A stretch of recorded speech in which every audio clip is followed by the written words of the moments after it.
Hi hello नमस्कार सगळ्यांना। तुम्हा सर्वांचं पुन्हा एका नवीन व्हिडिओमध्ये मनापासून स्वागत आहे। तर काल परवा एक व्हिडिओ टाकलेला होता भाजीपाला वगैरे घेतानाचा। तर त्यामध्ये मी गाजर घेतलेले होते। तर आज आहे ना असंच गाजर हलवा खाण्याची इच्छा होतीये।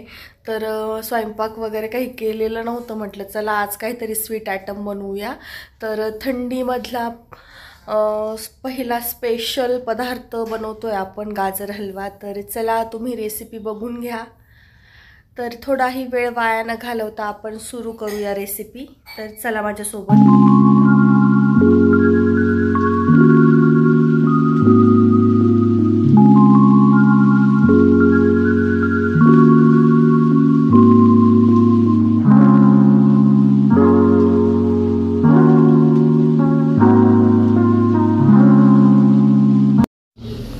तर इथे मी 1 किलो गाजर घेतले। आता हे आपण स्वच्छ धुवून घेऊ आणि मग याला बारीक किसून घेऊ।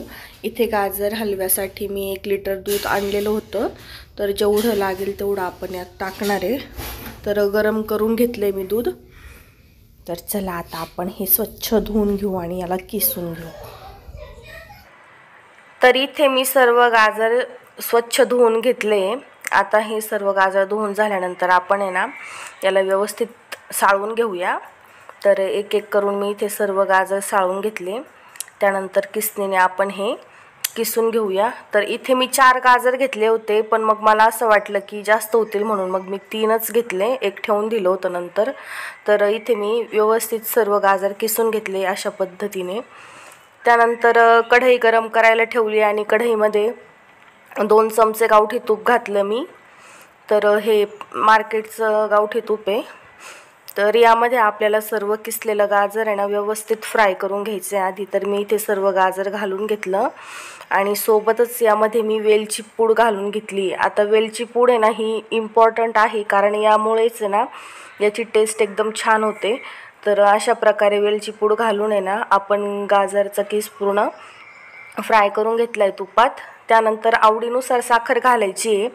तर इथे मी 1 कप साखर वापरली आहे आणि वरतून काहीतरी 1 छोटा चमचा एक्स्ट्रा घेतली होती वरतून अजून। तर साखर यामध्ये पूर्ण वितळल्यानंतर आपण यामध्ये टाकूया काजूचे तुकडे, सोबतच बदाम। तर कोणते ड्रायफ्रूट तुम्ही टाकू शकता, माझ्याकडे जे अवेलेबल होते ते मी टाकले।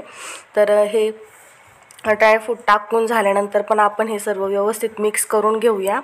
आणि याच्यामध्ये गरजेनुसार जेवढं दूध आपल्याला आवश्यक वाटते तेवढंच टाकायचं आहे, की ज्यामध्ये व्यवस्थित गाजर शिजल्या जाईल।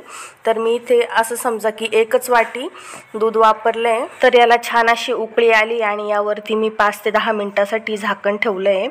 तर 5-10 मिनिटानंतर मी चेक केलं की भरपूर दूध आटलेलं होतं। तर थोडंफार शिल्लक आहे, तर आपण अजून 5 मिनिटं झाकण ठेवून शिजवून घेऊ, म्हणजे पूर्णपणे दूध आटेल।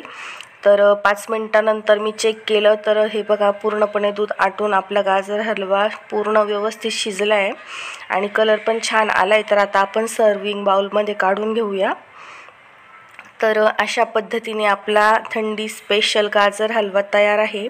ना कुठला मावा ना कुठला खवा वापरता आपण घरच्या घरी मार्केटसारखा हॉटेलसारखा गाजर हलवा कमीत कमी वेळेत बनवू शकतो आणि इझी कुणीही याला सहजरित्या बनवू शकतं। तर चला आपला गाजर हलवा तयार आहे। तुम्ही पण पटकन खाऊन घ्या। रेसिपी आवडली असल्यास चॅनलला सबस्क्राईब करून घ्या। तसेच नवनवीन रेसिपीज बघण्यासाठी व्हिडिओला लाईक कमेंट शेअर करा। भेटूया नेक्स्ट व्हिडिओमध्ये।